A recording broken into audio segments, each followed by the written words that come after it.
Breaking news. Cyber నేరాల పట్ల ఎంత అవగాహన కల్పించినా సైబర్ వలలో ఎవరో ఒకరు చిక్కుతూనే ఉంటున్నారు. సిరిసిల్ల జిల్లా వేములవాడలో ట్రాన్స్కో ఉద్యోగిని బురిడి కొట్టించిన దుండగులు అకౌంట్లోని 13 లక్షలు కాజేశారు. ప్రభుత్వ ఉద్యోగి భాస్కర్ మొబైల్ కు ముందు ఒక ఏపీకే ఫైల్ను పంపారు. తెలియకుండా లింక్ ఓపెన్ చేయడంతో మొబైల్ హ్యాక్ చేసిన కేటుగాళ్లు ఉద్యోగి అకౌంట్ నుంచి మొత్తం 13 లక్షలు కొట్టేశారు. అకౌంట్లో ఉన్న అమౌంట్ కట్ అవ్వడంతో బాధితుడు సైబర్ పోలీసులకు ఫిర్యాదు చేశారు.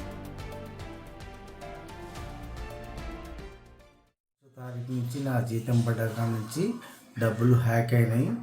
వాళ్ళు హ్యాక్ చేసి నా హెచ్డిఎఫ్సి అండ్ యూనియన్ బ్యాంకు అకౌంట్ల నుంచి 13 లక్షల రూపాయలు మొత్తం జీరో చేసారు. దానికి నేను సైబర్ క్రైమ్లో రిపోర్ట్ చేసినాను. దానికి మీరు కొంచెం బాధ్యత తీసుకొని దానికి చర్య తీసుకోవాలని నా బాధ్యతగా కోరుతున్నాను. ఎలా పోయినాయండి మీరు డబ్బులు? అంటే ఎట్లా? డబ్బులు ఏదో ఏపీకే ఫైల్ ఓపెన్ అయింది, అనుకోకుండా చేసినాము. అట్లా అందుకొరకే దానికి కొంచెం తగు చర్యలు తీసుకొని నా డబ్బులు నాకు కొంచెం ఇప్పించగలరని నా మనవి. మొన్న